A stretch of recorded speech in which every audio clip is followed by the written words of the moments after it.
सब लोग ध्यान दीजिए, क्लास स्टार्ट हो चुकी है, ठीक है? तो ध्यान से देखिए। कल आपको मैंने इंडायरेक्ट वाला फॉर्मूला बताया था, एक बार दोबारा से आज उसका आपको रिकॉल करवा देता हूँ, ठीक है? देखिए, तो इंडायरेक्ट फॉर्मूला क्या बताया था मैं? तो जैसे देखिए यहाँ पे ना मेरे पास स्टूडेंट्स के नेम लिखे हैं और ये सब्जेक्ट्स के नेम है, ठीक है? सब्जेक्ट्स इसमें ए कॉलम में है, A2 में इकोनॉमिक्स, A3 में साइंस, A4 में मैथ, A5 में इंग्लिश और A6 में हिंदी, ठीक है? तो मैं ये चाहता हूँ यहाँ पे ना सब्जेक्ट का नेम आ जाए, तो दो तरीके हो सकते हैं, डायरेक्ट एक इनडायरेक्ट। डायरेक्ट तरीका क्या है, मैं इक्वल टू लिखूंगा, यहाँ पे फिर A5 को सिलेक्ट करूंगा और एंटर। बट इसको अगर मैं ड्रैग करूंगा तो ये नहीं आएगा, क्योंकि इसे ड्रैग करने से जो इंग्लिश के आगे जो राइट साइड में जो डेटा है वो यहाँ पे कॉपी कर देगा। देखिए 98 अब इसके आगे जैसे 68 तो 60 आ जाएगा कॉपी करने से, क्योंकि एब्सोल्यूट रेफरेंस हो गया। और इस टाइप से क्योंकि हमारा जो डेटा है वो है रो वाइज और हम कॉपी करें कॉलम वाइज, तो इसलिए डेटा में गड़बड़ होगा। तो डायरेक्ट तरीके में क्या करना होगा, हमें बार बार इंडिविजुअल जाके सिलेक्ट करना होगा, एक एक करके सभी को इंडिविजुअली सिलेक्ट करना होगा, तो ये बहुत लेंथी प्रोसेस हो जाएगा। तो इनडायरेक्ट तरीका क्या है, इनडायरेक्ट हमारे पास एक फॉर्मूला है, उस फॉर्मूले से हमारा ये काम बहुत इजीली हो सकता है। फॉर्मूले के नाम में इक्वल्स टू लिखेंगे, इनडायरेक्ट लिखेंगे, ठीक है? अब हमें क्या करना है, देखिए इस पर लिखा है रेफरेंस टेक्स्ट, हमें बस उस टेक्स्ट का रेफरेंस दे देना है, वो ऑटोमेटिकली उसकी वैल्यू लाके दे देगा। तो देखिए जैसे इस सेल का नेम क्या था, A5 पैरेग्लिस्ट, तो हमने A5 यहाँ पे लिख लिया, A4 लिख लिया, A6 लिख लिया। अब हमें क्या करना है, इनडायरेक्ट फॉर्मूले में बस उस सेल का रेफरेंस दे देना है, ऑटोमेटिकली ले लेगा वो। देखिए A5 में इंग्लिश था तो ऑटोमेटिक आ गया, अब A4 और A6 का भी डेटा ऑटोमेटिक आ जाएगा, हम कॉपी करना बस हमें। देखिए हमने कॉपी किया और ऑटोमेटिकली ये आ गया। तो ये था इनडायरेक्ट मेथड, फॉर्मूले का यूज। तो ये तो बहुत बेसिक था। अब हमें मान लीजिए जैसे हमने यहाँ पे स्टूडेंट्स के मार्क्स दिए, हमने इनको टोटल किया, ठीक है? तो अब ये हम चाहते हैं कि यहाँ पे सभी स्टूडेंट्स का नेम आ जाए और टोटल आ जाए, क्योंकि अभी देखिए यहाँ पे स्टूडेंट्स का नेम कॉलम वाइज था, अब यहाँ पे रो में आ चुका है। तो इसमें क्या चाहते हैं हम, देखिए अमन का टोटल यहाँ पे आ जाए जो 331 है, 199 रमन का आ जाए। तो हम क्या कर सकते हैं, अगर हम डायरेक्टली इसको इस तरीके से अगर यहाँ पे लेके आएंगे रेफरेंस, तो ये तो आ जाएगा, लेकिन नीचे कॉपी करेंगे तो 0 0 आएगा, या फिर ब्लैंक आएगा। देखिए क्योंकि क्या हो रहा है, ये कौन सा डेटा उठा रहा है, यहाँ पे इसके जस्ट नीचे वाली चीजें उठा के दे रहा है, नीचे वाले सेल्स की वैल्यू दे रहा है। बट हमें एक्चुअली में चाहिए था क्या, यहाँ पे 199 चाहिए था, ये वाला डाटा। तो अब क्या करेगा, फिर से इंडायरेक्ट मेथड का यूज करेंगे, लेकिन इंडायरेक्ट से पहले हमें क्या करना होगा, उस टेक्स्ट का रेफरेंस देना होगा। अब यहाँ पे तो 199 लिखा हुआ है, यहाँ पे अमन तो लिखा नहीं है, या फिर स्टूडेंट्स का नेम लिखा नहीं है, तो हम क्या करेंगे, आज पहले नेम देना सीखेंगे किसी रेंज को। तो जैसे ये रेंज है, इस रेंज को मैंने कल ही बताया था, इस रेंज को हम सिलेक्ट करेंगे। यहाँ पे देखिए जो नेम बॉक्स होता है, इधर हमें सीधा सिंपल नेम दे देना है, तो यहाँ पे हम अमन लिख देंगे, अमन, और एंटर कर देंगे। तो देखिए इस रेंज का नेम हमने अमन दे दिया। तो अब देखिए अगर वैसे सिंपल, या अगर आप क्लिक करोगे तो यहाँ पे B2 शो हो रहा है, लेकिन आप पूरी रेंज को जैसे ही सिलेक्ट करोगे, यहाँ पे अमन लिखा आ जाएगा। देखिए अमन लिखा आ गया, तो हमने इस रेंज को क्या कर दिया, नेम दे दिया कि जो भी अमन के मार्क्स है, और जब इन टोटल मार्क्स को सिलेक्ट करोगे तो अमन लिखा आ जाएगा। इसी तरीके से देखिए अभी रमन के मार्क्स सिलेक्ट कर रहा हूँ, तो यहाँ पे सिर्फ C2 लिखा रहा है, ठीक है, नाम ही लिखा है। तो अगर मैं इस नाम को क्या करूंगा, क्लिक करूंगा तो और एंटर कर दूंगा, तो अब देखिए इस रेंज का नेम भी रमन हो चुका है। एंटर करना होगा आपको ऐसे सिलेक्ट करने के बाद, देखिए रमन हो गया। अभी इसी तरीके से सबका कर लेंगे हम। देखिए अभी रवि का नेम हमने डाला नहीं है, मैंने रेंज सिलेक्ट की, नेम बॉक्स पे गया, यहाँ पे नेम डिलीट किया, और ये जो न्यू नेम है वो डाला और एंटर कर दिया, तो इस तरीके से इस रेंज का नेम आ गया। इसी तरीके से आप लोग क्या करोगे, सभी का रेंज का नेम दे दोगे जब आप प्रैक्टिस करेंगे, ठीक है? कहीं भी कोई डाउट हो दोबारा से बता दूंगा, पूछ लेना उसी टाइम पे।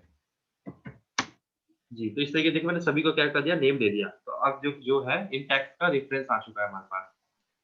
तो अब हम देखिए जैसे इक्वल्स टू अंजू लिखूंगा, तो देखिए हमारे पास अंजू नेम आ चुका है यहाँ पे, क्यों? क्योंकि हमने नेम रेंज को दे दिया। तो जो भी आप जिस भी रेंज को नेम दे दोगे ना, वो उस रेंज को आप फॉर्मूले में यूज कर सकते हो। तो हम क्या करेंगे, इन सब का टोटल चाहिए, तो हम क्या करेंगे, इक्वल्स टू सम करेंगे, और सम किसका करेंगे, अब अमन का सम चाहिए, तो हम इस बार इनडायरेक्ट फॉर्मूला अंदर ही शुरू कर देंगे सम के अंदर, और बस एक बार इसको सिलेक्ट कर लेंगे अमन को, और ब्रैकेट क्लोज कर देंगे, एंटर। देखिए 331 आ गया। अब इसको नीचे तक कॉपी कर देना है, ऑटोमेटिकली सभी के मार्क्स आ जाएंगे। देखिए 199, 438, 460, 256। इसको डाउट है कोई? दोबारा रिपीट करूंगा, किसी को कोई समझ नहीं आया तो जल्दी बताइए, या आगे चलें? आगे चलो सर। ठीक है, इम्पोर्टेंट फॉर्मूला ये। सर जी युवराज। हेलो जी युवराज बोलिए। सर, इंडेक्स फॉर्मूला में जब इंडेक्स फॉर्मूला लगा रहा हूँ तो तो सर जैसे कि नेम वाला सेलेक्ट कर लिया कॉलम, एक तो आ रहा है नेम, उसके हाँ, बाद sir has an slash. Index नहीं, इनडायरेक्ट है, इनडायरेक्ट फॉर्मूला है, इनडायरेक्ट है। फॉर्मूले का नेम ठीक से लिखिए ना। देखिए ये फॉर्मूला लगाना होगा आपको। जब सर पहले इनडायरेक्ट पहले क्या करना, देखिए सभी इस तरीके से सभी स्टूडेंट्स के मार्क्स को आप सेलेक्ट करके यहाँ पे नेम दे देंगे उसकी मार्क्स को, ठीक है, रेंज की। इस रेंज को हमने नेम दे दिया, ठीक है, जब आप प्रैक्टिस करोगे तो। जी अभी आपको मेन समझना है इस चीज को। इसका स्क्रीनशॉट ले लो आप युवराज, जब प्रैक्टिस करेंगे ना घर पे, तब आप इसको करना, ठीक है।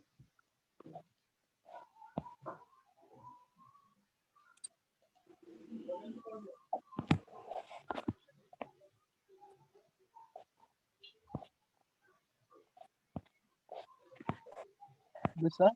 जी आगे चले। अब देखिए, अब आपको दो छोटे छोटे फॉर्मूले और बताने हैं। पहला है इस टेक्स्ट, एक होता है इज। इनडायरेक्ट फॉर्मूला तो एक बार समझा दीजिए। क्या चीज युवराज? इनडायरेक्ट फॉर्मूला से देखिए दोबारा से बताया था युवराज, तो ध्यान से देखना है कि और काम करना, क्योंकि कल भी रिपीट किया था इसको क्लास में ली थी। ये देखिए जैसे ना यहाँ पे A5 पे क्या है, सेल A5 पे क्या लिखा है, इंग्लिश लिखा हुआ है ना, और A4 पे है मैथ और A6 पे हिंदी। अब हम चाहते हैं ये ऑटोमेटिकली सब जगह पे यहाँ पे नेम आ जाए। तो डायरेक्ट मेथड में क्या होगा, अगर मैं इसको सिलेक्ट करूंगा तो L1 की ये जो इस सेल पे जो लिखा है ना वो उठा के दे देगा। तो ये तो हो गया डायरेक्टली। डायरेक्टली हम जिस भी सेल की वैल्यू लेंगे वो सेल की वैल्यू दे देगा। बट जो इनडायरेक्ट करता है ना, देखिए इक्वल्स टू मैं इनडायरेक्ट जब लिखूंगा और इस सेल को सिलेक्ट करके, बस इंडेक्स नहीं इनडायरेक्ट है, इनडायरेक्ट जब लिखेंगे और इस सेल को बस हम सिलेक्ट करना, देखिए क्या होता है। डायरेक्ट में जब इस सेल को सिलेक्ट किया तो उसने A5 उठा के दे दिया, लेकिन इनडायरेक्ट ने क्या किया, A5 की वैल्यू दे दी हम उठा के, कि A5 पे क्या वैल्यू थी, A5 पे इंग्लिश लिखा हुआ था तो इसने इसकी वैल्यू दे दी। इसी तरीके से देखिए मैं अगर इक्वल टू लिख के A4 को सिलेक्ट करता हूँ तो यहाँ पे A4 ही लिखाएगा। लेकिन अगर मैं इसी को इनडायरेक्ट फॉर्मूले के अंदर अगर इसकी रेफरेंस देता हूँ इस टेक्स्ट का, तो A4 पे जो लिखा होगा वो लिखा जाएगा मैथ्स। समझ रहे हो? तो इनडायरेक्ट फॉर्मूला क्या करता है, उस टेक्स्ट का रेफरेंस उठाता है, ना कि उस टेक्स्ट को उठाता है।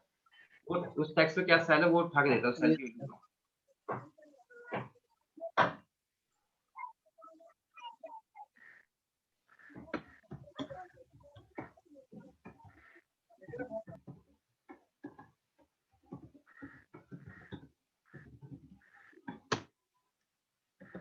ठीक है, तो अभी फिलहाल ये तो आपको समझाया था मैंने कल भी। अब आगे चलते हैं, जो मेन हमें आज सीखना है वो इम्पोर्टेंट है। तो पहले आपको एक फॉर्मूला सिखाना चाहता हूँ मैं, इज टेक्स्ट। फॉर्मूले का नाम है इज टेक्स्ट। ठीक है, तो इस टेक्स्ट क्या करता है, हमें बताता है कि किसी भी सेल पे टेक्स्ट है या नंबर है, अगर नंबर लिखा हुआ तो वो जीरो दे देगा, मतलब फॉल्स दिखाएगा। देखिए सिंपल है, इक्वल्स टू इस टेक्स्ट, और बस उस टेक्स्ट को सिलेक्ट कर लेना है और एंटर कर देना है। देखिए यहाँ पे अमन जो लिखा है वो टेक्स्ट लिखा है तो ट्रू है। इसी तरीके से देखिए सबको मैं ड्रैग करके चेक कर लेता हूँ कि ट्रू है कि फॉल्स है। तो देखिए सभी जगह पे टेक्स्ट लिखा हुआ, मतलब एबीसी लिखी हुई, इसलिए ट्रू है। अगर मैं कहीं पे देखिए नंबर्स लिख देता हूँ तो क्या आता है, ये देखिए ये हो गया फॉल्स। देख रहे हो आप? यहाँ पे नंबर लिखा तो मैंने क्या कर दिया, फॉल्स देखने लगा है। तो इस टेक्स्ट फॉर्मूला क्या करता है, हमें बताता है कि यहाँ पर टेक्स्ट लिखा है तो ट्रू वैल्यू दे देगा, नहीं तो फॉल्स दे देगा। सेम इसी तरीके से हमारे पास इज नंबर भी एक फॉर्मूला आता है। इज नंबर वो बताएगा कि क्या नंबर है या नहीं है। तो इक्वल्स टू इज नंबर, हम सीख क्यों रहे हैं आपको सब समझ में आ जाएगा कि ये क्यों सीख रहे हैं हम, अभी पता चल जाएगा जब हम अभी डेटा वैलिडेशन शुरू करेंगे। देखिए इस नंबर बताता है कि ये वैल्यू अगर नंबर है तो ट्रू है, नहीं तो फॉल्स है। देखिए मैं यहाँ पे एबीसी लिख देता हूँ तो फॉल्स आ जाएगा वहाँ पे। ठीक है, तो इस टेक्स्ट क्या करता है, टेक्स्ट को ट्रू बताता है। नंबर क्या करता है, नंबर को ट्रू बताता है। जी, तो अब एक छोटा सा और चीज आपको बताया था मैं लास्ट, उसके बाद हम अपने जो आज का मेन टॉपिक है उस पर चलेंगे। देखिए यहाँ पे क्या लिखा है, अमन, रमन, रवि, इस तरीके से नेम लिखा हुआ है ना। अब मैं आपको वापस से रिवाइज करवा रहा हूँ। हमने एक काउंट इफ फॉर्मूला किया था जो कि पहले किया था, काफी 2-3 बार कर चुके हैं, फिर से करवा रहा हूँ। Is equals to count if, ठीक है, और ये रेंज हमने इसको दे दी, सेल्स को थोड़ा बड़ा कर लेंगे।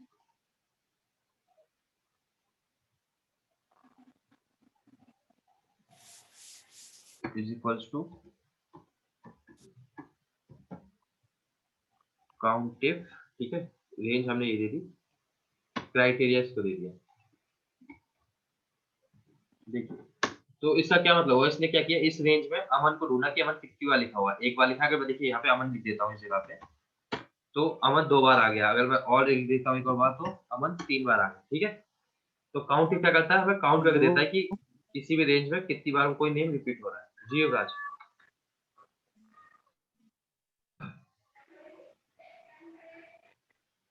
ठीक है, तो आगे चलते हैं। तो काउंटिंग क्या करता है, हमें काउंटिंग करके देता है किसी भी सेल की वैल्यू को कि कितनी बार रिपीट हो रही है। अब आ जाते हैं हम अपने मेन टॉपिक पे, जो हमारा आज का टॉपिक है। अब हम डेटा वैलिडेशन शुरू करने वाले हैं। तो देखिए हमारे पास यहाँ पे इस तरीके से सीरियल नंबर है किसी भी एम्प्लॉय का, ये उसका नेम है, ठीक है, और इसके मोबाइल नंबर, एम्प्लॉय आईडी, ये सब है। तो अब इसको ध्यान से देखना। जी युवराज, सर बोलिए युवराज। काउंट इफ समझा दीजिए, वो डिस्कनेक्ट हो गया सर। काउंट इफ क्या करता है, अभी सर दोबारा से काउंट इफ वाला फॉर्मूला। बताया तो मैं, देखिए दोबारा से बता दूं। इक्वल टू, जब काउंट इफ लिखूंगा ना, काउंट इफ, और यस सर। देखिए पूछता है रेंज, तो मैंने इस रेंज को सिलेक्ट किया, और पूछता क्राइटेरिया कि इस रेंज में किसे ढूंढना है। मैंने माना कि अमन को ढूंढना है, तो मैंने इसको सिलेक्ट करके एंटर कर दिया। तो अमन कितनी बार आया इस रेंज में, एक बार आया, तो इसलिए एक आएगा। देखिए अगर मैं अमन दूसरी बार लिख देता हूँ तो यहाँ पर 2 हो जाएगा। ठीक है, ओके तो सर। काउंट इफ क्या करता है, काउंटिंग करके देता है कि कोई भी नेम कितनी बार रिपीट हुआ है। बस ये यूज है काउंट इफ बेसिकली। अब वापस आ जाते हैं। अब देखिए जैसे यहाँ पे एम्प्लॉय नेम है इस जगह पे, यस सर। इसको ध्यान से समझना, ठीक है।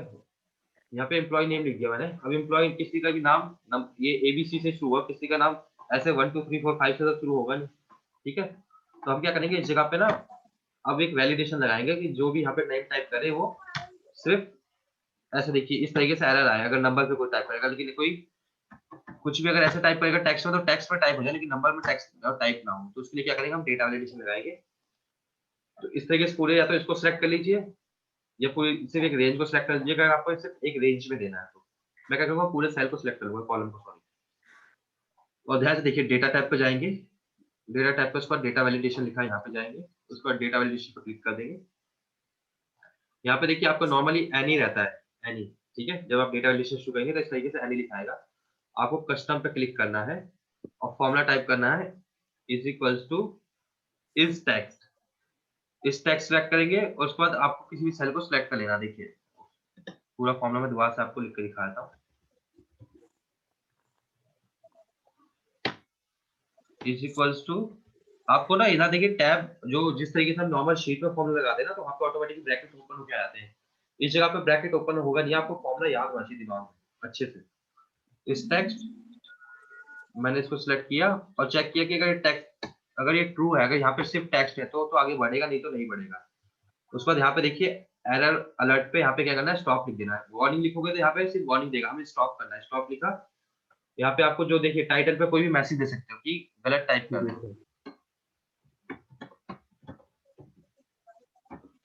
ठीक है, और नेम टाइप करो बस, नंबर नहीं। ठीक है, मैंने देखिए ये मैंने टाइटल में मैसेज दे दिया है। ठीक है, इस तरीके से आप ऐसा मैसेज भी दे सकते हो और बस ओके कर देना आपको। और उसके बाद जब भी आप इस तरीके से कोई भी नंबर टाइप करोगे ना, जैसे मैं देखिए अभी नेम टाइप कर देता हूँ, तो यहाँ पे नेम टाइप हो रहा है लेकिन नंबर टाइप नहीं होगा, ये वही एरर देगा। इस तरीके से नेम टाइप करो बस, नंबर नहीं। ठीक है, तो इस तरीके से आपको ये लगाना होगा। क्या करना होगा, वापस रिपीट करता हूँ। डेटा टाइप पे जाओगे, डेटा वैलिडेशन पे जाओगे, और यहाँ पे देखिए आपको यहाँ पे ना एनी वैल्यू होगी, एनी से आपको कस्टम सेलेक्ट कर देना है। फॉर्मूला ये लगाना है, फॉर्मूला आपको याद होना चाहिए कि ये इस टेक्स्ट है, क्योंकि हमें यहाँ पे सिर्फ अलाउ करना है टेक्स्ट को। तो अगर यहाँ पे टेक्स्ट इक्वल्स टू ट्रू है, अगर यहाँ पे टेक्स्ट टाइप करते हो तो ठीक है, अगर टेक्स्ट, अगर नंबर टाइप करोगे तो वहाँ पे क्या करेगा, आपको अलाउ नहीं करेगा। तो यहाँ पे इस तरीके से हम टेक्स्ट वाली वैलिडेशन में आ सकते हैं। Yes sir. ठीक है, आगे बढ़ते हैं। डाउट तो नहीं है कोई? No sir. क्योंकि ये प्रैक्टिकल आप जब साथ में प्रैक्टिस करोगे तभी आपको क्लियर हो पाएगा। अगला आ जाते हैं मोबाइल नंबर। अब देखिए मोबाइल नंबर कितने डिजिट का होता है, 10 डिजिट का होता है ना। ठीक है, तो अब हम क्या करेंगे, सिंपल यहाँ पे एक टेक्स्ट लेंथ होता है डेटा वैलिडेशन में। हम क्या करेंगे, जैसे इस कॉलम को सिलेक्ट करेंगे, डेटा वैलिडेशन पे जाएंगे, क्लिक करेंगे और डेटा वैलिडेशन में यहाँ पे देखिए, यहाँ पे एनी होगा। एनी से आपको सिंपल क्या करना है, टेक्स्ट लेंथ को सिलेक्ट करें। यहाँ पे देखिए टेक्स्ट लेंथ आ रहा है, कस्टम से जस्ट ऊपर टेक्स्ट लेंथ सिलेक्ट किया और यहाँ पे अलग अलग ऑप्शन आएंगे। अब देखिए हमें पता है कि जब मोबाइल नंबर से 10 डिजिट का होता है तो इसलिए हम सिर्फ इक्वल टू लिख देंगे और यहाँ पे 10 लिख देंगे। तो जैसे आप यहाँ पे 10 लिखोगे और उसके बाद एंटर कर दोगे आपको, जी तो सर। यहाँ पे एरर अलर्ट पे आके आपको स्टॉप लिखना है, स्टॉप। और यहाँ पे जी कोई भी मैसेज दे दीजिए, आपको मैसेज देना है ये, तो जी। स्टॉप यहाँ पे करना आपको मेल, ठीक है। और बस आपको ओके पे क्लिक कर देना है, ठीक है। और जैसे आप ओके पे क्लिक कर दोगे उसके बाद अब देखिए मैं यहाँ पे 2-4 नंबर टाइप करके देखूंगा तो इस तरीके से एरर आ जाएगा मेरे पास। मैं 1 2 3 4 5 लिखूंगा तो भी नहीं, 1 2 3 4 5 6 7 बस 8 9 10 ही 9 भी डिजिट लिखे तो चलेगा भी नहीं आया। अब यहाँ पे देखिए सभी 10वां, 10 डिजिट पे लेगा। हाँ 10 डिजिट ही लेगा ये, तो इस तरीके से आप मोबाइल नंबर सही से टाइप कर पाओगे, जी ठीक है जी। तो इसी तरीके से अब ये अपना टेक्स्ट का हो गया। और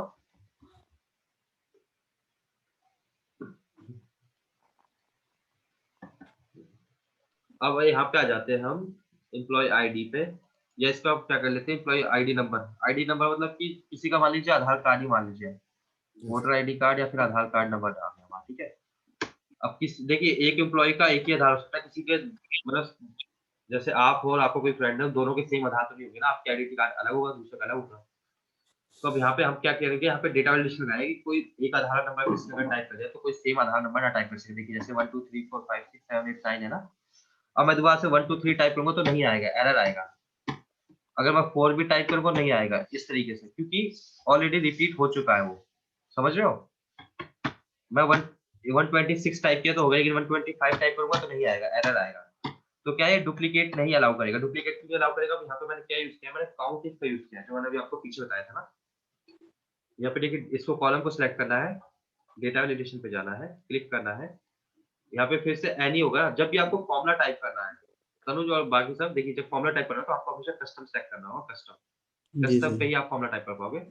और यहाँ पे आपको फॉर्मूला सिंपली टाइप कर देना है। देखिए मैंने क्या किया है, मैंने लिखा equal to count if. Count if के बाद देखिए क्या किया है मैंने, इक्वल टू लिखा, देखो दोबारा से बताता हूँ, इक्वल टू काउंट इफ, ठीक है, ब्रैकेट ओपन।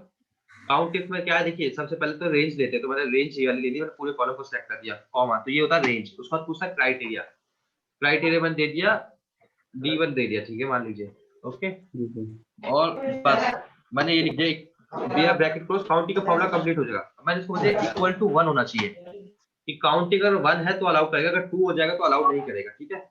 और बस जी सर। सिंपली यहाँ पे देखिए आपको जो भी एरर देना है वहाँ पे स्टॉप मैसेज पे कोई भी मैसेज टाइप कर दीजिए और दे सिंपली सकते आपको हैं क्या सर। कर देना है यहाँ पे ओके कर देना बस। उसके बाद देखिए क्या होगा,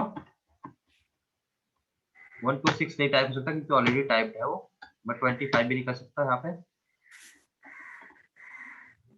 तो 7 ही टाइप करना होगा तो हो जाएगा। तो काउंट इफ क्या करेगा दोबारा देख लीजिए, आपको सिंपली जो मैंने अभी करके दिखाया था ना काउंट इफ, और इस रेंज को सिलेक्ट करना है, इस रेंज में सिलेक्ट करके देख लेना। देखिए जहाँ पे मैंने दिखाया था दोबारा दिखाया था क्या हुआ था, इक्वल्स टू काउंट इफ, ठीक है। मैंने फिर रेंज सिलेक्ट की तो रेंज पूरी सिलेक्ट कर ली, क्राइटेरिया मैंने इसी से शुरू किया और ब्रैकेट क्लोज, एंटर। तो देखिए अभी ये 1 आ रहा है। अगर मैंने क्या किया, मैंने इस फॉर्मूले के आगे 1 लिख दिया था, यहाँ पे इक्वल टू 1 होना चाहिए, इक्वल टू 1 होगा तो सही है। तो देखिए ट्रू हो गया क्योंकि 1 है। अगर मैं जैसे यहाँ पे एक और अमन लिखता हूँ तो यहाँ पे देखिए फॉल हो जाएगा, वहाँ देखिए फॉल्स हो गया क्योंकि इक्वल टू 1 का मतलब कि यहाँ पे सिर्फ वैल्यू 1 ही होना चाहिए। अमन एक ही बार आना चाहिए, अगर 2 बार लिस्ट में आता है तो अलाउ मत करो उसको टाइप करना। डाटा वैलिडेशन मैंने ये किया है। अगर इस अमन को वापस हटा देता हूँ तो देखिए वापस ट्रू हो जाएगा। समझ रहे हो आप क्या क्या हुआ उस जगह पे, ये जी फॉर्मूला सर। अप्लाई हुआ है कि इक्वल टू 1 मतलब कि काउंट इट करने पे 1 ही आना चाहिए आंसर, 2 नहीं आना चाहिए, ठीक है। जब आप एक्चुअली जब आप अपने सिस्टम में प्रैक्टिस करोगे तो ही आपको समझ में आएगा क्लियरिटी से। अब आते हैं डेट ऑफ बर्थ में हम। तो डेट ऑफ बर्थ में देखिए क्या है, अब हमें पता है कि जो 18 ईयर से नीचे वाले हैं उसको जॉब पे अलाउ नहीं करते, 18 से ऊपर वालों को ही करेंगे अब अलाउ, ठीक है।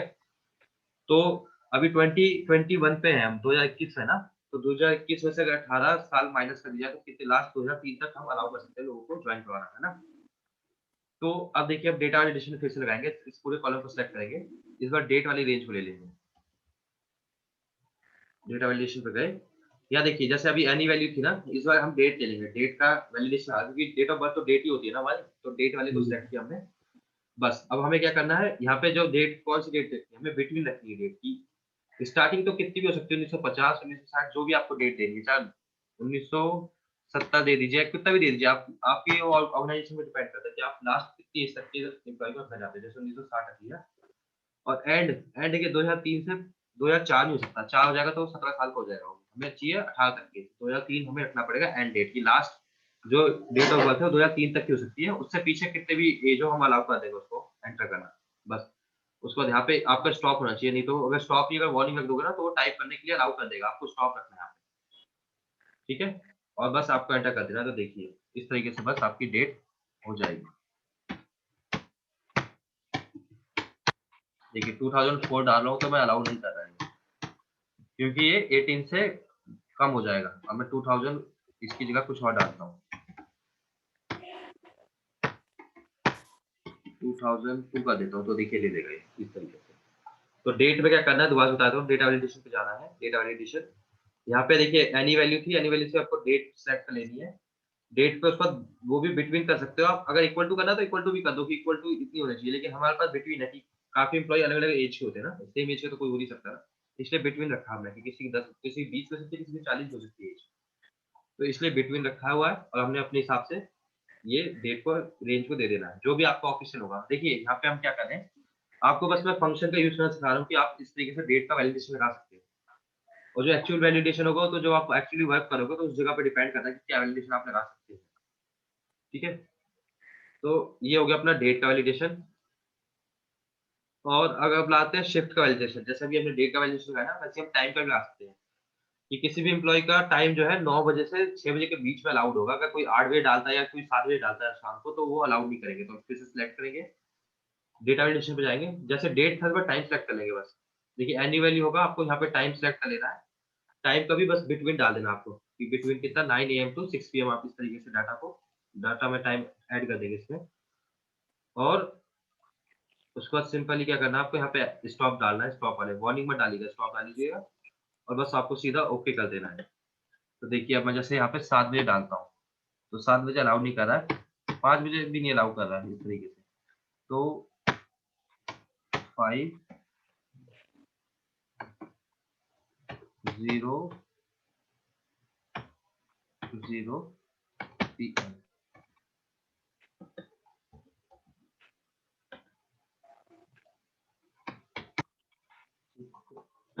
इस तरीके से, मतलब देखिए उसके आगे अलाउड नहीं करेगा 7 के, मतलब 6 के बाद और 9 से पहले का।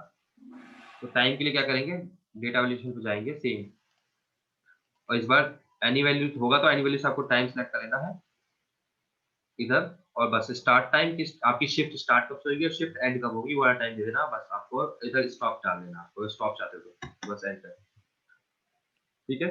अब आते हैं हमारे लास्ट वाले पॉइंट पे जो इम्पोर्टेंट है। देखिए अब यहाँ पे लिस्ट बनाना सिखाते हैं। देखिए जैसे हमें मुंबई लिखा ना, अगर हमें ड्रॉप डाउन लिस्ट चाहिए कि हम पुणे लिख दें यहाँ से बिना टाइप किए, ऑटोमेटिकली आ जाए चेन्नई, तो इस जगह पे हम क्या करते हैं, अपनी लिस्ट बना सकते हैं। तो देखिए यहाँ पे ऐसा आपको डाटा टाइप कर लेना, मैं इस जगह पे एक बार दोबारा से लिस्ट बना के दिखा रहा हूँ, इस जगह पे सिटी लिख के। देखिए अब मेरे को यहाँ पे लिस्ट बनानी है, तो मैं इस जगह पे पूरे सेल को ऐसे सेलेक्ट कर लूंगा ताकि सभी जगह पे लिस्ट आ जाए। डेटा वैलिडेशन पे गया, उसके बाद देखिए यहाँ पे कुछ भी नहीं, अभी एनी वैल्यू है ना, अब मैं इसको यहाँ पे सेलेक्ट करूंगा लिस्ट को।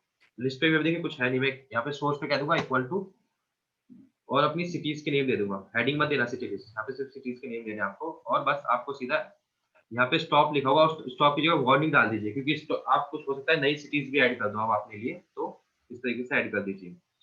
और यह मैसेज दे दीजिए दिस इज नॉट लिस्टेड, अगर कोई दूसरी सिटी का नाम मिलता है। देखिए तो अब यहाँ पे अपनी लिस्ट बन चुकी है, तो यहाँ पे मुंबई आ गया। अब मैं जैसे मुंबई की जगह देखिए अब यहाँ पे गुजरात है, मैं गुजरात डाल के देखता हूँ क्या आता है। देखिए तो यहाँ पे मेरे पास वार्निंग आ गई कि दिस इज नॉट लिस्टेड, ये नहीं है। तो आप कंटिन्यू करना चाहते हो या नहीं, अगर नो करोगे तो कुछ नहीं होगा, यस करोगे तो ये इसको एक्सेप्ट कर लेगा। यस, तो देखिए एक्सेप्ट हो गया। इसी तरीके से उत्तर प्रदेश डाल के देखते हैं। देखिए नो, अगर नो करूंगा तो देखिए क्या हो जाएगा, वो वापस उसको एडिट करने को बोलेगा कि एडिट कर ले। तो ये हो जाती है इस तरीके से बेसिक लिस्ट तैयार, ठीक है। अभी तक कोई डाउट? नहीं सर। No sir. इसका स्क्रीनशॉट ले लीजिएगा, ताकि अगर आप जब प्रैक्टिस करोगे ना तो इस तरीके से आप इस पर लगा के देख लो। तो एक बार इसका स्क्रीनशॉट ले लो जल्दी से आप लोग। सर ले लिया। अब आते हैं डेटा वैलिडेशन 2 पे। मतलब कि अब आपको, जैसे मैंने ये लिस्ट बनानी बताई ना, सिंपल लिस्ट थी अभी, अब मैं आपको बताऊंगा डिपेंडेंट लिस्ट। अब डिपेंडेंट लिस्ट क्या होती है वो देख लीजिए। जैसे देखिए हमारे पास अभी 3 प्रोडक्ट है, टेबल, बेड और सोफा, ठीक है? इनको सेल करते हैं ये सेल्समैन। यहाँ पे देखिए इन सेल्समैन के नेम है अमन, अंजू, राजू, ये सेल्स है बेड टेबल वाले के। ये ये सब है बेड जो सेल करते हैं, ये सब है सोफा जो सेल करते हैं, ठीक है? तो अब देखिए मेरे को क्या लिस्ट चाहिए थी, जैसे मैं अगर यहाँ पे देखिए, मैं अगर जैसे यहाँ पे मैंने बना रखी है ऑलरेडी लिस्ट, और उसके लिए क्या करना होगा, दोबारा से बना के दिखा देता हूँ आपको। मैं आइटम, यहाँ पे आइटम की लिस्ट बनाऊंगा, तो देखिए लिस्ट यहाँ पे इस जगह बनाने के लिए सेल को मैंने सेलेक्ट किया, डेटा वैलिडेशन पे गए, और सीधा यहाँ पे देखिए अभी एनी है ना, एनी की जगह मैं लिस्ट ले लूंगा। अब सोर्स में क्या देना, सोर्स पे देखिए इन सब की हेडिंग्स ले लेंगे आपको, ये वाली हेडिंग सिर्फ अभी हम आइटम नेम्स की हेडिंग ले लेंगे और बस सीधा सिंपल एंटर कर देंगे। तो देखिए इस जगह पे हमारे पास टेबल, बेड और सोफा तीनों आ चुके हैं। तो ये तो होगी सिंपल लिस्ट। अब मेरे को चाहिए सेल्समैन का नेम भी, ठीक है? बट अब मैं चाहता हूँ कि देखिए सोफा में जो सेल्समैन है, सोफा में कौन कौन है, सौरभ, अजय, ये सब है ना। तो जैसे जैसे मैं यहाँ पे डेटा चेंज करूँ, मेरी लिस्ट भी ऑटोमेटिकली चेंज हो जाए। तो अब हम क्या करेंगे, सबसे पहले तो इसको नेम देंगे, इस रेंज को नेम देंगे जो मैंने आपको सिखाया ना। देखिए ये टेबल वाली रेंज है, तो इसको क्या देंगे, हम टेबल दे देंगे। तो इस सबको मैंने डेटा सेलेक्ट किया, यहाँ पे टेबल लिख दिया,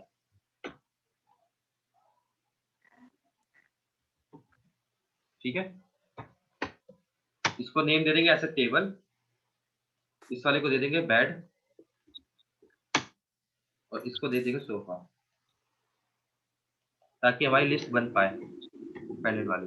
देखिए अब क्या हुआ कि जो जब भी इस जो ये सभी नेम है ना, इन सभी नेम को सोफा नाम दे दिया मैंने।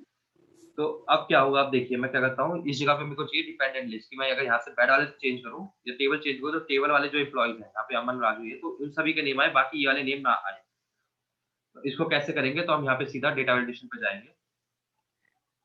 यहाँ पे अब एनी वैल्यू से हमें लिस्ट क्रिएट करनी है, और इधर लिखना है फॉर्मूला इक्वल टू इनडायरेक्ट, ठीक है, ब्रैकेट स्टार्ट, और इसको सिलेक्ट कर लेना जो हमने आइटम लिस्ट बनाई ना, इस वाली को, इस वाले सेल को सिलेक्ट कर लेना हमें, और ब्रैकेट क्लोज और एंटर कर देना बस। देखिए तो देखिए टेबल वाले पे क्या नाम था, अमन, राजू, अंजू, ये था।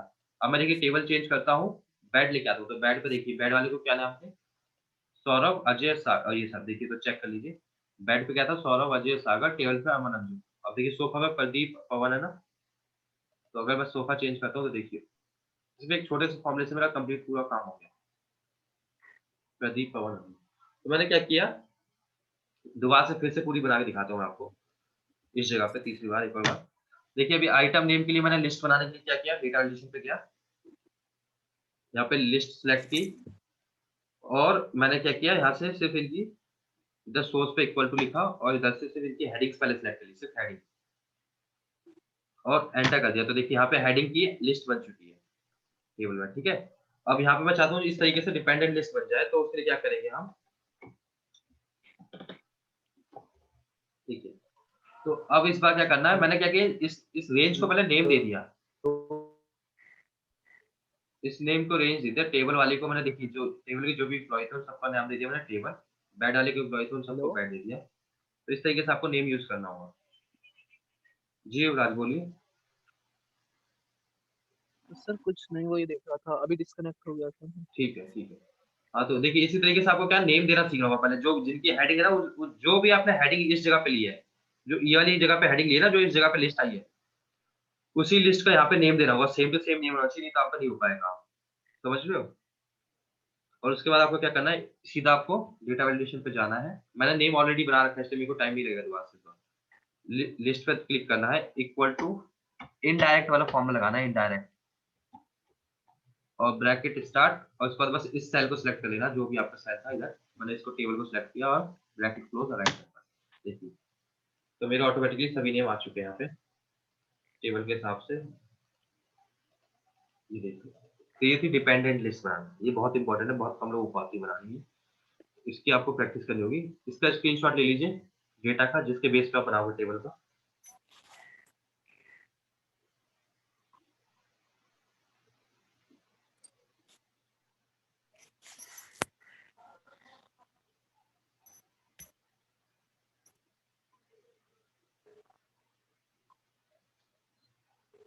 ठीक है? Hello sir.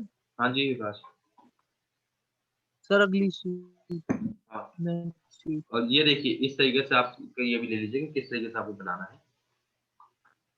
यहाँ पे देखिए इस जगह पे क्या लिखना होगा, इसके लिए डेटा वैलिडेशन का ये भी बता देता हूँ आपको। Equal to indirect bracket start, और जो आइटम है ना इस वाले सेल को सिलेक्ट कर लेना है, इस वाले सेल को।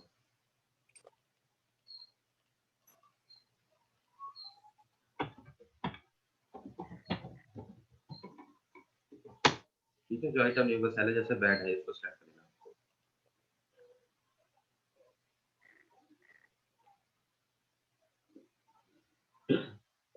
सर जी, अब अगले टॉपिक पे चलते हैं हम लोग। अब हम ये काफी इंपॉर्टेंट है जो मैं बताने जा रहा हूँ ना, बहुत ज्यादा इंपॉर्टेंट है ये, तो इसको ध्यान से देखना आप लोग। ठीक है, तो अभी देखिए क्या हो रखा है, ये हमारे पास डेटा है फर्स्ट क्लास का, जो हमने फर्स्ट क्लास का बेसिक कर रहा हूँ, थोड़ा सा बेसिक बना कि ये देखिए हमारे पास प्रोडक्ट नेम है, क्वांटिटी है और ग्रॉस टोटल इस तरीके से है। तो पहले तो बताया तो ये आया कैसे। देखिए इक्वल टू, मेरे पास देखिए प्रोडक्ट टेबल चेयर सोफा थी, उनका प्राइस था क्वांटिटी थे, तो मैंने ग्रॉस टोटल तो सिंपल मल्टीप्लाई करके निकाल लिया। जी सर। और यहाँ पे ड्रग कर दिया इस तरीके से कॉपी। ठीक है, डिस्काउंट कैसे निकाला था, डिस्काउंट के लिए मैंने मान लीजिए यहाँ पे 10% था मेरा डिस्काउंट, मैंने यहाँ पे अलग से लिखा हुआ था इसको। ठीक है, तो मैंने क्या किया, इक्वल टू ग्रॉस टोटल में मल्टीप्लाई कर दिया डिस्काउंट रेट को, और इसको लॉक कर दिया मैंने डॉलर लगा के। तो ये इस तरीके से मेरा डिस्काउंट भी निकल आया। ठीक है, अब मैं आपको सिखाना क्या चाहता हूँ वो ध्यान से देखिए। देखिए अब डिस्काउंट जो है, या फिर जो भी कोई फॉर्मूला आप लगा रहे हो, तो अब इस सेल पे कौन अलाउ करेगा इस फॉर्मूले को लगाना, कौन नहीं अलाउ करेगा। मैं आपको सेल और शीट दोनों प्रोटेक्शन करना सिखाऊंगा। सबसे पहले शीट प्रोटेक्शन सीखते हैं। इस शीट पे आपकी परमिशन होना कोई डाटा टाइप ना कर सके। तो देखिए क्या करेंगे, हमारे पास एक रिव्यू टैब आती है, रिव्यू टैब, ध्यान से देखिए, रिव्यू टैब पे गए, इधर प्रोटेक्ट शीट पे क्लिक किया। प्रोटेक्ट शीट पे जैसे क्लिक करोगे इस तरीके से ऑप्शन खुल जाएगा आपके पास ये वाला। अब ये जी पूछा है सर। प्रोटेक्ट शीट करना है, जिससे क्या होगा सभी सेल लॉक हो जाएंगे। तो उसके लिए एक पासवर्ड दीजिए, तो मैंने 1 2 3 यहाँ पे पासवर्ड दीजिए, आप कुछ भी पासवर्ड दे सकते हो। और एंटर करेंगे तो ये पूछेगा फिर से कंफर्म योर पासवर्ड, तो मैं फिर से अपना जो पासवर्ड आपने दिया था वही पासवर्ड दोबारा से बताना होगा आपको। ठीक है, तो उसके बाद ठीक। मैंने ओके किया, तो देखिए अब मेरे शीट पे क्या हो गया, ये लॉक हो गई है। देखिए अभी अनप्रोटेक्ट लिखाना है, मतलब कि ये प्रोटेक्ट हो चुकी है। तो अब मैं कहीं पे भी टाइप करूंगा तो देखिए क्या होगा, मैं कुछ टाइप नहीं कर सकता। जैसे ही मैं टाइप करने की कोशिश करूंगा ये आ जाएगा मेरे पास, द सेल और chart you are trying to change is a protected sheet, मतलब कि अब ये शीट प्रोटेक्ट होगी, अब इसमें कोई भी चेंज नहीं कर सकते आप। कहीं पे भी टाइप करने की कोशिश कर लीजिए, आप नहीं टाइप कर सकते। जैसे आप टाइप करने की कोशिश करोगे ना, तो ये इस तरीके से बता देगा। ठीक है, तो ये सिर्फ कौन अनप्रोटेक्ट कर सकता है, सिर्फ आप कर सकते हो जिसको ये पासवर्ड पता है। तो वापस अनप्रोटेक्ट करने के लिए क्या करेंगे, देखिए रिव्यू टैब पे जाएंगे वापस, ये रिव्यू टैब पे गए, यहाँ पे अनप्रोटेक्ट शीट लिखा है, इस पे क्लिक किया, और आपने जो पासवर्ड दिया था वही पासवर्ड दे दीजिए 1 2 3। तो ये शीट आपकी प्रोटेक्ट होगी। अब देखिए मैं वापस यहाँ पे टाइप कर पा रहा हूँ, कहीं पे भी टाइप कर पा रहा हूँ। ठीक है, तो ये समझ में आया सिंपल शीट प्रोटेक्शन क्या करना था आपको। रिव्यू टैब पे जाकर प्रोटेक्ट शीट पे जस्ट आपको पासवर्ड देके कंफर्म करना है ओनली। तो देखिए इस तरीके से आपकी शीट प्रोटेक्ट हो जाती है, कुछ भी नहीं टाइप हो पाएगा। Yes sir. अनप्रोटेक्ट करने के लिए वापस अनप्रोटेक्ट पे क्लिक कर दो, पासवर्ड जो आपने दिया था वो दे दो, अनप्रोटेक्ट हो जाएगी। बहुत ईजी था, इससे कुछ भी नहीं था। बट अब जो मैं बताने वाला हूँ वो थोड़ा सा ज्यादा इंपॉर्टेंट है, उस पर ज्यादा फोकस कीजिए। देखिए आप जब होम टैब से जाएंगे, और एक हमारे पास ना यहाँ पे देखिए फॉर्मेट सेल होता है, फॉर्मेट सेल पे क्लिक करेंगे, ये वाला बॉक्स आपने पहले भी इससे मिल चुके हैं आप लोग, याद होगा यस अगर सर। आपको तो। देखिए इस जी जगह पे सर। जब मैंने आपको सिखाया था, तो कंट्रोल 1 से कंट्रोल भी जा प्लस सकते हैं। हाँ वेरी गुड युवराज, आपको याद है, वेरी गुड। कंट्रोल प्लस 1 से भी जा सकते हैं। तो अब देखिए यहाँ पे एक प्रोटेक्शन टैब है, ये वाली मैंने अब तक आपको बताई नहीं थी, ये सारी सर। हम कर चुके हैं। इस पे बेसिक नंबर फॉर्मेट हो गया यहाँ पे। सर ये वही, यही तो वो सर फॉर्मूले पे लॉक लगाते हैं। हाँ हाँ वही चीज है। तो अब जी देखिए सर। प्रोटेक्शन शीट पे क्या है, यहाँ पे देखिए जब हम प्रोटेक्शन शीट पे जैसे हम क्लिक करेंगे ना, एक चीज देखिए यहाँ पे लॉक लिखा हुआ है ऑलरेडी, और उस पर साइन है, एक टिक हो जी रखा सर। है। तो एक्सेल में क्या होता है कि जो जो सेल होते हैं ना, जो हमारे पास ये सेल है, ये सभी सेल डिफॉल्ट लॉक होते हैं, मतलब स्टार्टिंग से ही लॉक होके आते हैं। बट ये जी लॉक सर। लॉक होके आते हैं, बट ये इन पे तभी हम टाइप क्यों कर पाते हैं, क्योंकि हमने शीट को क्या है अभी तक हमने प्रोटेक्ट नहीं किया हुआ है।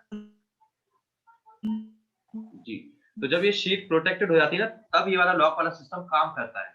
जी तो सर। देखिए जैसे मैं वापस बता दूं, अगर मैं इस अनलॉक कर देता हूँ इसको, तो देखिए अभी अनलॉक किया तो सिर्फ ये वाला सेल अनलॉक हुआ, बाकी सारे सेल देखिए, बाकी सारे सेल अभी भी लॉक है।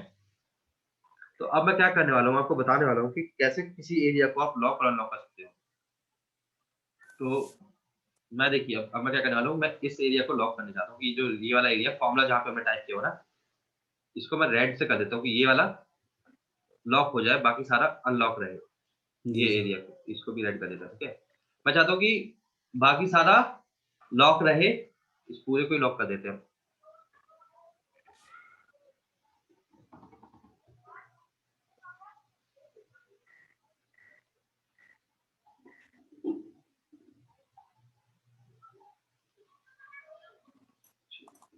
देखिए तो रेड का मतलब होगा हमारे पास लॉक है ये।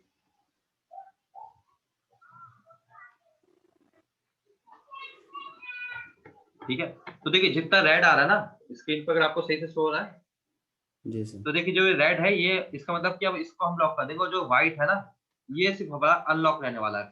तो ये कैसे करेंगे, देखिए मैंने क्या बोला था कि एक्सेल में ना सभी सेल ऑलरेडी डिफॉल्ट लॉक होते हैं, अब हमें सिर्फ अनलॉक करना होता है।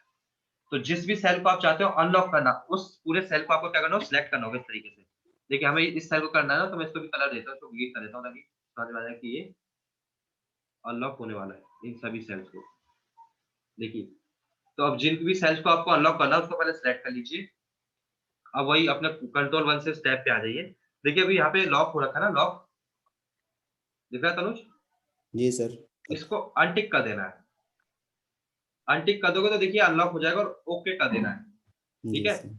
अब देखिए जब इसको वापस आप सिलेक्ट करके देखिए, तो अब यहाँ पे देखिए कंट्रोल 1 दबाएंगे हम, तो अभी अनलॉक आ रहा है, लेकिन बाकी किसी भी जगह पे क्लिक किए तो लॉक आ रहा होगा। देखिए किसी भी जगह पे क्लिक करो तो लॉक आएगा। ठीक जी है, तो सर। इसका मतलब क्या है कि अभी इस जगह को अनलॉक कर दिया, लेकिन टाइप अभी देखिए यहाँ पे भी टाइप कर सकते हैं आप, और यहाँ पे भी टाइप कर सकते हैं। अभी टाइप सब जगह कर पा रहे हैं, जी सर, काम सर करता रहेगा मगर लॉक रहेगा। लॉक रहेगा नहीं। तो अब देखिए क्या हो, ये काम क्यों नहीं कर रहा है। हमने तो देखिए बाकी देखिए इस जगह को मैं सिलेक्ट कर रहा हूँ, तो जी ये सर। तो मेरे को लॉक शो हो रहा है, बट मैं इस जगह को जब सिलेक्ट कर रहा हूँ इस ग्रीन वाले हिस्से को, तो ये भी ये अनलॉक शो हो रहा है। लेकिन हम टाइप दोनों जगह कर पा रहे हैं, तो ऐसा क्यों हो रहा है, क्योंकि अभी तक हमने शीट को प्रोटेक्ट नहीं किया है। जी तो सर। जैसे अब हम शीट को प्रोटेक्ट करेंगे ना, तो हमारा देखिए तो- क्या होता है। अब हमें सिर्फ हम्म, सिंपल पासवर्ड देना, कुछ नहीं करना। मैं जी कहीं सर। पे भी कर सकती है, रिव्यू टैब पे जाइए। अब मैं वापस से इसको लॉक करने वाला हूँ 1 2 3, और 1 2 3 का पासवर्ड दे दिया। अब देखिए अब ये प्रोटेक्ट होगी शीट, अब अनप्रोटेक्ट सर लिखाने कुछ लगा नहीं ना। कर सकते सर। अब देखिए मैं जो रेड एरिया पे तभी जब भी जैसे भी क्लिक करूँगा कहीं पे भी, तो ये देखिए लिखाने लगा कि अनप्रोटेक्टेड है शीट, आप नहीं टाइप कर जी सकते सर। कहीं पे नहीं टाइप। लेकिन जी जैसे ही सर। मैं इस ग्रीन एरिया पे क्लिक करूंगा, अब देखिए 10 है ना, उसको 15 करना चाहता हूँ, तो तो ये ये हो टाइप हो जाएगा सर। जाएगा, ये हो जाएगा। जी यहाँ सर। पे देखिए कुछ भी चेंज कर सकता हूँ, लेकिन रेड एरिया पे अलाउड नहीं हेलो वो टाइप करना। तो ये जी कैसे सर। हुआ, अनप्रोटेक्टेड और प्रोटेक्ट शीट प्लीज हुआ। जी युवराज बोलिए क्या कह रहे थे आप। युवराज सर फिर से ये बॉर्डर वाला समझा दीजिए। सर बॉर्डर वाला जो आपने कंट्रोल+1 के बाद जो बताया था वहां से डिस्कनेक्ट हो गया था, अब ये भी कनेक्ट हुआ है।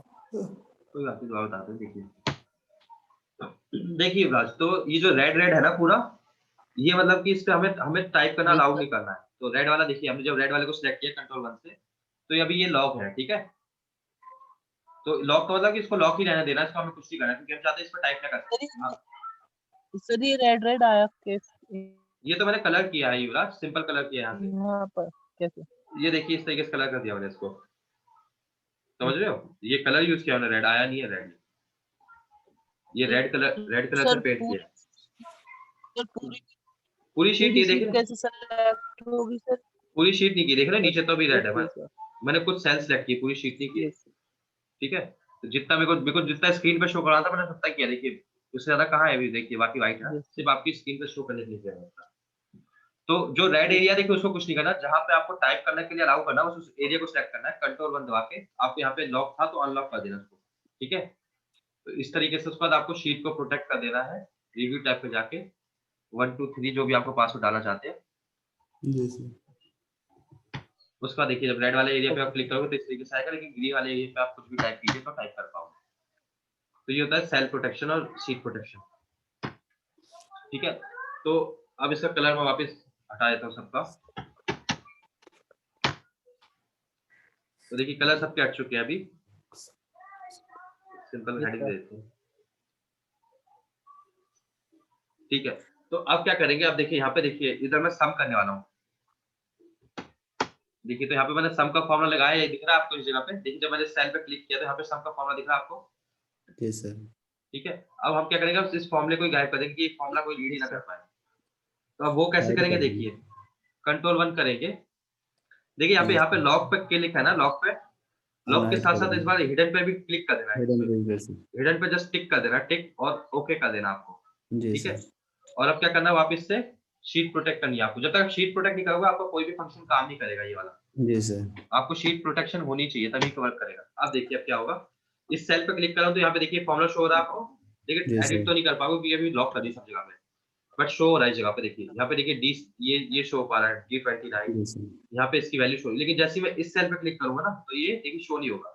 ये देखिए यहाँ पे जी ब्लैंक सर। आ रहा है, ब्लैंक हो रहा है ना, कुछ भी शो हो रहा है। इस जगह पे देखिए क्लिक कर रहा हूँ, शो हो रहा है। तो ये क्या करते हैं, इसने जी फॉर्मूले को हिडन कर दिया।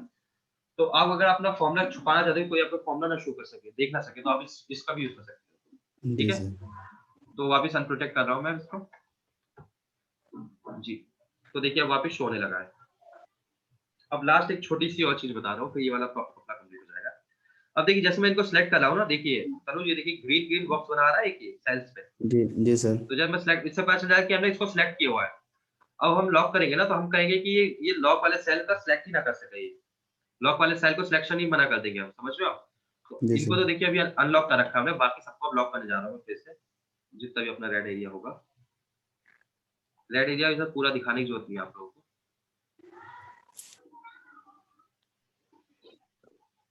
मैं वापस से इतना रेड करने वाला हूँ। देखिए होम टैब से मैं कलर चेंज कर रहा हूँ, इसका कुछ नहीं कर रहा हूँ, बस रेड कर दिया मैंने इतना।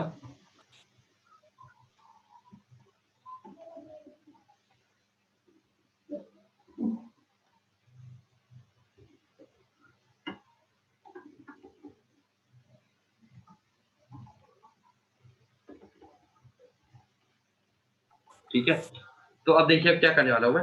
यहाँ देखिए अभी भी ये आपको ना शो हो रहा होगा जब मैं सिलेक्ट करता हूँ ना, इसको थोड़ा कलर चेंज कर देते हैं। हाँ, तो देखिए जैसे ही मैं क्लिक करता हूँ तो यहाँ पे एक अलग से हाईलाइट हो जाता है, मतलब ग्रीन कलर का बॉक्स आ जाता है, दिख रहा है आप यस लोगों सर। को। जी हाँ, सर। तो ग्रीन कलर का इस तरीके से बॉक्स आ रहा है। तो इसमें मतलब हम जिस भी सेल को सिलेक्ट करते हैं ना वो शो हो जाता है कि इस सेल को सिलेक्ट किया। देखिए जैसे यहाँ पे जिस भी सेल को सिलेक्ट कर रहा हूँ ना वो पता चल जाता है। तो इस बार हम क्या करेंगे यस सर। कि जो लॉक सेल है ना उसको सिलेक्ट ही ना कर पाए, सिर्फ अनलॉक सेल को ही सिलेक्ट कर पाए। तो क्या करेंगे इस बार ध्यान से देखिए, हम रिव्यू टैब पे जाएंगे, हम शीट को प्रोटेक्ट पे क्लिक करेंगे, पासवर्ड देंगे। जब पासवर्ड दे रहोगे ना तो यहाँ पे देखिए नीचे लिखा हुआ है सिलेक्ट लॉक सेल, इस पर टिक है ना, लिखा है इस पर अनटिक कर दीजिए, सिलेक्ट लॉक सेल यस को सर। अनटिक कर दीजिए, अनटिक। जी ठीक सर। है, देखिए टिक था, अनटिक कर दिया मैंने, बस सिलेक्ट कर पाएगा ओनली अनलॉक सेल को, और ओके कर दीजिए इस बार, और पासवर्ड कंफर्म कर दीजिए अपना। देखिए अब देखिए मैं कर्सर क्लिक कर रहा हूँ, कोशिश करने की, बहुत कोशिश कर रहा हूँ लेकिन नहीं हो पा रहा, क्लिक क्लिक ही नहीं हो पा रहा है कहीं पे भी। देखिए मैं कोशिश कर रहा हूँ लेकिन जैसे ही मैं इस पर क्लिक कर रहा हूँ यहाँ पे क्लिक हो रहा है, लेकिन अगर मैं इधर से लेके जा रहा हूँ तो देखिए कर्सर देखिए मैं घूम के वापस उसी जगह पे आ जाता है माउस, जी सर। देख रहे हो। तो जितना लॉक हो उस जगह पे आ जाता है। देखिए रेड से क्या हो रहा है, देखिए रेड से व्हाइट वाले इससे आ रहा है क्योंकि ये अनलॉक है मेरा, देख रहे हो आप जी सर। कैसे जंप कर रहा है मेरा कर्सर, बीच में नहीं है, बीच में कहीं रुक रहा है। और माउस से तो मैं कहीं क्लिक कर ही नहीं पा रहा हूँ क्योंकि मैंने इसको क्या कर दिया, सिलेक्ट करने डिसअलाउ कर दिया है। तो इस तरीके से अगर आप चाहो तो जो आपका जो लॉक एरिया वो कोई सिलेक्ट भी नहीं कर सकता। आप अगर सिलेक्शन अलाउ नहीं करोगे तो कोई दिक्कत नहीं है, फिर आपको कोई टच भी नहीं कर सकता उसको। सिर्फ इस वाले एरिया पे देखिए आप एडिट कर सकते हो, इस वाले एरिया पे एडिट भी कर सकते हो और आपका माउस का कर्सर भी सिलेक्ट हो सकता है, लेकिन बाकी किसी एरिया पे जी सिलेक्ट नहीं सर। होगा। तो कैसे करेंगे वापस बता देता हूँ, एक बार फिर से करते हैं। जब आप लॉक करोगे इस शीट को, रिव्यू टैब पे जाके लॉक पे क्लिक करोगे प्रोटेक्ट शीट पे, तो यहाँ पे देखिए सिलेक्ट सिलेक्ट ये वाला टिक होगा, सिलेक्ट लॉक सेल, यस इसको सर। अनटिक कर देना और ओके कर देना, ठीक है। तो देखिए वापस यही होगा, ठीक है। तो ये था बेसिकली हमारा क्वेश्चन था। जी सर।